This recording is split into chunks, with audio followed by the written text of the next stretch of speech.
हाय दोस्तों, तो कैसे हैं आप लोग। दोस्तों एक और शानदार वीडियो लेकर आ गया हूँ आप लोगों के लिए। जल्दी से इस वीडियो को देखते हैं, फिर वीडियो के बारे में बात करेंगे। उससे पहले आप मेरे चैनल को सब्सक्राइब कर लें और बेल आइकन को प्रेस कर लें। तो वीडियो स्टार्ट करते हैं। A popular Punjabi rapper who has been shot dead. Punjabi singer Sidhu Moosewala की गोली मारकर हत्या कर दी गई है। 20 गोलियों के साथ के ऊपर कातिलाना हमला किया जिसमें उनकी कीमती जान चली। एक ऐसी घटना होती है जिसने दुनिया भर में सबके दिलों की धड़कनों को रोक दिया। Sidhu Moosewala he was shot dead. इस बेहद सनसनी घटना से सब हिल चुके थे। हर जगह उनके सॉन्ग्स को ट्रिब्यूट्स की तरह प्ले किया जा रहा था। पूरा सोशल मीडिया भरा हुआ था। नेशनली नहीं, ये इंटरनेशनल न्यूज बन चुकी थी। पर इस सबसे थोड़ी ही दूर उस वारदात का मास्टरमाइंड कानून की कैद में महफूज हंस रहा था। हम सबके लिए आज फेसबुक और व्हाट्सएप जैसी चीजें रोजमर्रा की जिंदगी में आम हो चुकी है, राइट। हम इन एप्स के थ्रू अपनी जान पहचान और पूरी दुनिया से कनेक्टेड रहते हैं। पर क्या हो अगर इन्हीं एप्स को मौत का हथियार बनाया जाए, जहां फेसबुक पर स्टेटस के नाम पर मौत के फरमान जारी किए जाएं, जहां व्हाट्सएप पर किसी की जिंदगी और मौत की कीमत लगाई जाए। ये कहानी उन फरमानों की जिनसे पंजाबी सिंगर सिद्धू मूसेवाला को दिन दहाड़े बीच सड़क पर मौत के घाट उतारा गया। ये कहानी है उस इंसान की जिसने इंडिया की सबसे सिक्योर जेल में बैठे बैठे इस प्लान को और कई ऐसे क्राइम्स को अंजाम दिया। ये कहानी है उस इंसान की जिसने बॉलीवुड में अपना खौफ पैदा किया, और उसकी कहानी किसी बॉलीवुड मूवी से कम नहीं है। एक गैंगस्टर जो बना हुआ है यूथ आइकन, एक गैंगस्टर जिसके लिए 600 से भी ज्यादा लोग मरने और मारने के लिए तैयार बैठे।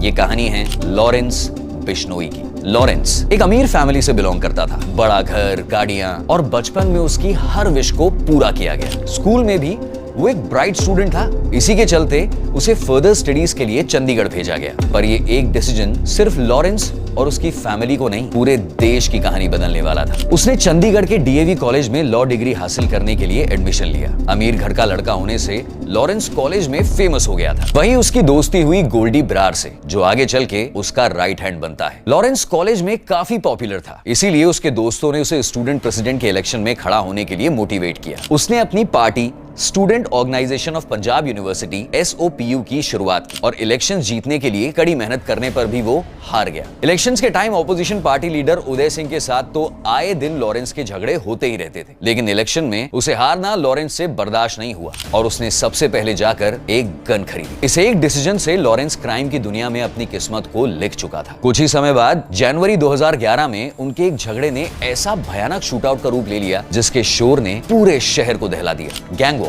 दोनों ग्रुप्स ने एक दूसरे पर फायरिंग की, और यहीं से शुरुआत हुई लॉरेंस बिश्नोई की क्रिमिनल स्टोरी। क्योंकि शूटआउट के लिए उसे अरेस्ट किया गया और उसके खिलाफ पहला FIR फाइल किया गया। आज 30 साल की उम्र में उसके नाम पर 70 से भी ज्यादा केसेस दर्ज हैं। पर यह सब शुरू हुआ उस एक इलेक्शन की हार से, जब वो सिर्फ 19 साल का था। लॉरेंस अब क्राइम के रास्ते चल चुका था, क्योंकि उसने अब ऐसे लोगों से पंगा ले लिया था जो काफी पावरफुल थे। लॉरेंस ने पुलिस से बचने और अपने दुश्मनों को सबक सिखाने के लिए जग्गू भगवानपुरिया और रॉकी फजलका के साथ हाथ मिलाया। जग्गू, जो देश के सबसे अमीर और खूंखार मुजरिम माना जाता था, और रॉकी, जिसके ऊपर 23 मर्डर्स करने का इल्जाम था। इन दोनों के साथ काम करके लॉरेंस ऑफिशियली क्राइम की दुनिया में घुस चुका था और जल्द ही रैंक्स में ऊपर चढ़ गया। इनमें से जग्गू भगवानपुरिया बना लॉरेंस का गुरु, उसका मेंटर, जिसने उसे सिखाया कि पैसे और पावर का रिश्ता कितना गहरा होता है। और देखते ही देखते अगले एक साल में लॉरेंस के नाम पर 50 से भी ज्यादा केसेस दर्ज हो चुके थे। Kidnapping, extortion, murder.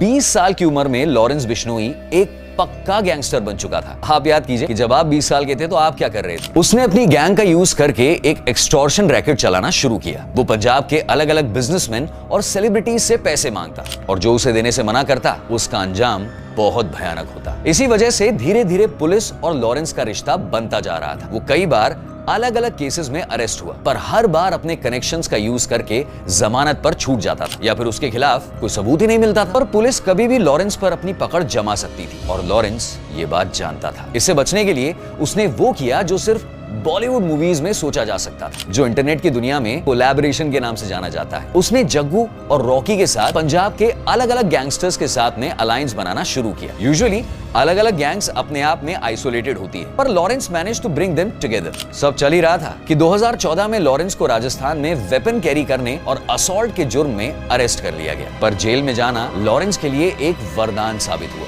ब्लेसिंग, क्योंकि जेल में लॉरेंस का नेटवर्क और बड़ा होता चले गया। कहते हैं ना, जेल में जाकर इंसान सुधरता कम है और बिगड़ता ज्यादा है। राजस्थान जेल में मुलाकात हुई आनंद पाल से, राजस्थान का सबसे बड़ा गैंगस्टर जिसने 12 से भी ज्यादा लोगों का खून किया था।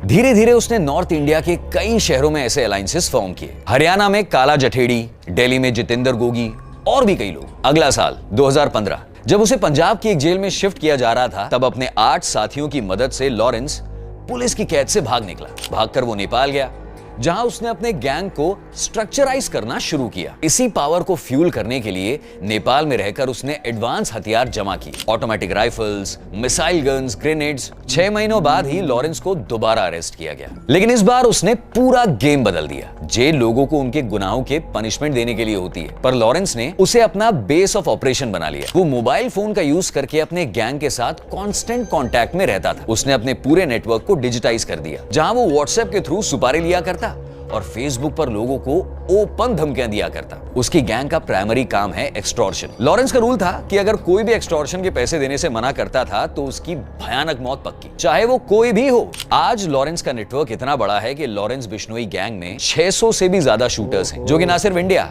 बल्कि थाईलैंड, कनाडा, यूके इन जैसे देशों में भी ऑपरेट करते हैं। उसने ना सिर्फ पंजाब बल्कि राजस्थान, हरियाणा, दिल्ली, उत्तराखंड, यूपी जैसे शहरों में अपना आतंक फैलाया हुआ है। लॉरेंस के प्राइमरी रिक्रूट्स उसके स्टूडेंट बॉडी SOPU से आते हैं, यानी उसके मेजॉरिटी गैंग मेंबर्स स्टूडेंट्स हैं। उसे अपना आइडल मानते हैं और उसके एक इशारे पर मरने और मारने के लिए भी तैयार हैं। और ये सब कुछ हो रहा है जब लॉरेंस खुद जेल में है। तो चाहे जो हो, चाहे फेसबुक पर अनाउंस किया जाए कि ये काम लॉरेंस के लड़कों ने किया है, लॉरेंस के खिलाफ कोई एविडेंस होता ही नहीं है, क्योंकि वो जेल में, वो भी मॉडर्न काला पानी कही जाने वाली इंडिया की सबसे सिक्योर तिहाड़ जेल। सुना होगा ना आपने नाम। ये करने के लिए लॉरेंस सोशल मीडिया एप्स और अनट्रेसेबल कॉल्स का यूज करता है। लेकिन देशभक्त और भगत सिंह के फॉलोअर बताने वाले लॉरेंस की दोस्ती देश के दुश्मनों के साथ भी है। यस, भगवानपुरिया से उसकी मुलाकात वांटेड टेररिस्ट रिंदा संधू से हुई। रिंदा संधू एक वांटेड टेररिस्ट जो इंडिया की जेल से भागकर पाकिस्तान चला गया और अब वो लॉरेंस के थ्रू इंडिया में टेरर फैलाने का काम कर रहा है। आज रिंदा और लॉरेंस के कनेक्शन से ISI की हिट लिस्ट के टारगेट्स को मिटाया जाता है। इसे ये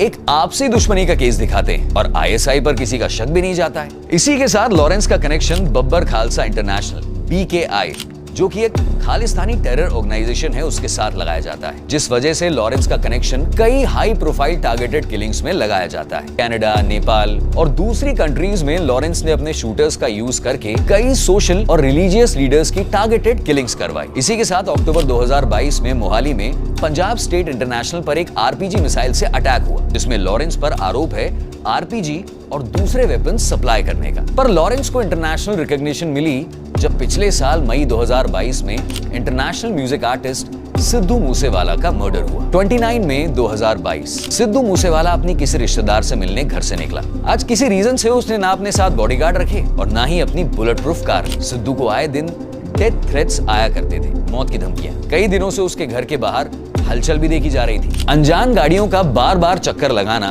एक डर का माहौल बनाए हुए था। पर यह दिन कुछ अलग था, क्योंकि अपने घर से 8 किलोमीटर दूर जब सिद्धू मूसेवाला अपने रास्ते पर जा रहा था तो अचानक मौत ने इसका रास्ता रोक लिया। एक साइड से बोलेरो और एक साइड से कोरोला, ये दो गाड़ियां सिद्धू का रास्ता रोकती हैं और इससे पहले कि वो कुछ समझ पाए और कुछ कर पाए, कोरोला के अंदर से ऑटोमेटिक राइफल से गोलियां बरसना शुरू हो जाती हैं। उसकी गाड़ी के ग्लव कंपार्टमेंट में रखी पिस्तौल निकालकर सिद्धू ने 2 गोलियां चलाई फाइट करने के लिए, पर तब तक बोलेरो से गोलियां बरसना जारी हो चुकी थी। दोनों तरफ से ऑटोमेटिक राइफल से 1.5-2 मिनट तक अंधाधुंध गोलियों की बौछार की गई सिद्धू मूसेवाला के ऊपर। इस हादसे के कुछ घंटों बाद लॉरेंस का पार्टनर और उसका right hand Goldy Brar Facebook पर पूरी दुनिया को अनाउंस करता है कि उसने सिद्धू मूसेवाला को जान से मार डाला और उसमें लॉरेंस की गैंग का हाथ था। ऑल्दो लॉरेंस इस इल्जाम से डिनाई करता है, पर वो ये भी कहता है कि उसे खुशी है सिद्धू मूसेवाला की मौत पर। वो सिद्धू को खालिस्तानी समझता है। वैसे इंडिया की हिस्ट्री में खालिस्तान मूवमेंट से जुड़े कई राज छुपे हुए हैं, जिन्हें हम आप तक डिटेल में पहुंचा सकते हैं। आप हमें कमेंट सेक्शन में बताइएगा अगर आप इस टॉपिक में इंटरेस्टेड हैं तो। सिद्धू मूसेवाला की मौत से लॉरेंस को इंटरनेशनल लाइमलाइट मिल गई, पर नेशनली उसका नाम न्यूज में आने लगा 2018 में, जब उसने जयपुर कोर्ट में सलमान खान को मार डालने की धमकी दी। उसका कहना था कि उसने जोधपुर में जो ब्लैक बग का मर्डर किया है, वो ब्लैक बग बिश्नोई कम्युनिटी के लिए सेक्रेड माने जाते हैं और सलमान खान को अपने गुनाह के लिए माफी मांगनी पड़ेगी, वरना वो सलमान को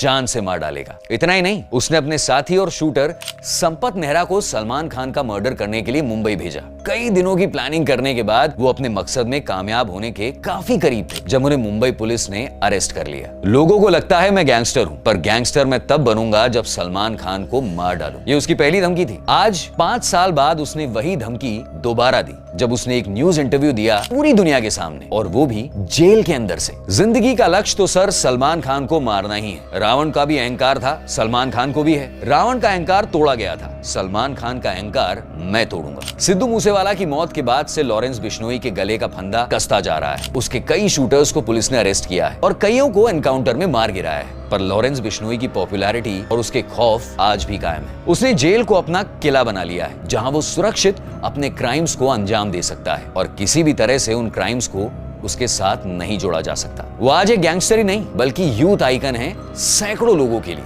और उसका मैसेज डर और वायलेंस। कई स्टूडेंट्स उसे फॉलो करने के चक्कर में अपनी जिंदगी गवा बैठे हैं और कई अपनी जान भी गवा देते हैं। जहां एक तरफ लॉरेंस बिश्नोई भगत सिंह की टी शर्ट पहना हुआ नजर आता है, टीवी न्यूज को इंटरव्यू देकर कहता है कि मैं बेगुनाह हूं, मुझ पर जुल्म हुआ है, वहीं दूसरी तरफ उसके गुनाह उसके जेल जाते समय मूंछों को ताव देना और करोड़ों लोगों के सामने उसी इंटरव्यू पर इंडिया के सबसे बड़े फिल्म सेलिब्रिटी को धमकी देना एक अलग कहानी बयान करता है। पर इस सबसे बड़ा सवाल पिछले कई दिनों से उठाया जा रहा है कि इंडिया के सबसे सिक्योर जेल में 8 सालों से बंद एक क्रिमिनल बड़ी आसानी से क्रिमिनल एम्पायर चला रहा है, और उसे इतनी हिम्मत है कि न सिर्फ सोशल मीडिया पर जेल की फोटोज वो पोस्ट करता है, बल्कि करोड़ों लोगों के सामने कबूल करता है कि वो जेल से सब कुछ कर सकता है और उसका कोई कुछ नहीं बिगाड़ सकता। क्या ये हमारे सिस्टम के फेलियर का इशारा है? आपके क्या थॉट्स हैं? कमेंट्स में हमें जरूर बताइएगा। अगर आपको वीडियो पसंद आया है तो लाइक, शेयर और सब्सक्राइब जरूर कीजिएगा। बिग ब्रेन पर हम आपके लिए ऐसे ही मसालेदार किस्से लाते रहेंगे। See you in the next one.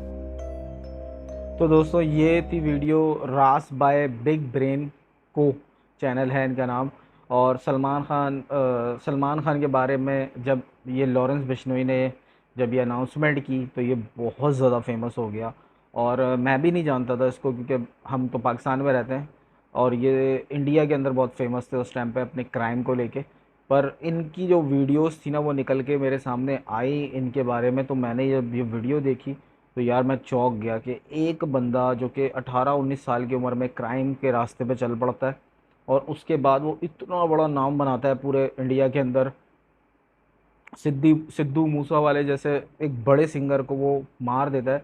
अब वो खालिस्तानी तहरीक के अंदर सपोर्टर थे नहीं थे ये मुझे नहीं पता, और मुझे तो ये भी आज ही पता लगा कि ये सिद्धू मूसेवाला जो था ये खालिस्तान की तहरीक के अंदर शामिल था या सपोर्टर था, जो भी था, बट मुझे नहीं पता इसके बारे में। अगर आप लोगों को पता है तो मुझे नीचे कमेंट करके बताइएगा।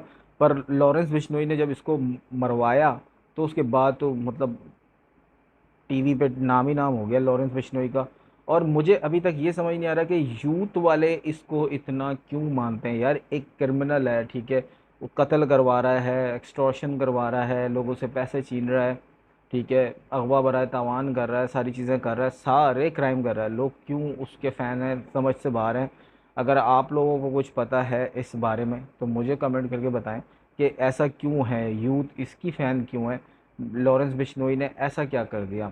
चलें, सलमान खान को ये डेथ थ्रेट दे रहा है, वो भी एक मैंने इनका वो वाला इंटरव्यू भी देखा था जिसके अंदर इसने कहा था कि मैं सलमान खान को इसलिए मानना चाहता हूँ कि वो ब्लैक हिरन जो होता है वो हमारी बिश्नोई कम्युनिटी के अंदर बहुत माना जाता है, तो उसको इन्होंने मारा था और उस केस से सलमान खान बरी भी हो चुके हैं। उसके बावजूद सलमान खान को ये मारेंगे जब तक सलमान खान माफ़ी नहीं मांगते। मेरे हिसाब से सलमान खान को माफ़ी मांग लेनी चाहिए। बिला वजह अपने सर पे ये क्यों इतनी बड़ी तलवार लेके घूम रहे हैं, क्यों अपना इतना बड़ा थ्रेट लेके घूम रहे हैं, ठीक है। दूसरा कि यार बड़ी क्वेश्चन मार्क ये था कि पूरी की पूरी एक मैंने इंटरव्यू देखा जो कि एक जर्नलिस्ट ने लिया हुआ था लॉरेंस बिश्नोई का, वो मैं आप लोगों को वीडियो के एंड में उसका लिंक भी दे दूंगा, ठीक है। पार्ट 1 पार्ट 2 पूरा इंटरव्यू है जो कि लॉरेंस बिश्नोई ने दिया है जेल से। जी हाँ दोस्तों, जेल से एक बंदा तिहाड़ जेल से लाइव वीडियो कॉल के ऊपर पूरा इंटरव्यू दे रहा है नेशनल टीवी के ऊपर। तो ये भी एक बड़ा क्वेश्चन मार्क था कि भाई ऐसा कैसे कर रहा है, पुलिस वालों को ब्लैकमेल किया है, पैसे दिए हैं, क्या ऐसा सीन है, समझ से बाहर है। अभी तो बाद में ये सब चीज़ें खुलेंगी तो इसके बारे में भी बात करेंगे। वीडियो अच्छी लगी तो वीडियो को लाइक कर दें, चैनल को सब्सक्राइब कर दें, और यहाँ लॉरेंस बिश्नोई की वीडियोस दोनों तरफ आ रही होंगी, लेफ़्ट राइट साइड पे देखना चाहे तो देख लें। मिलते हैं अगली किसी वीडियो में, तब तक के लिए बाय बाय।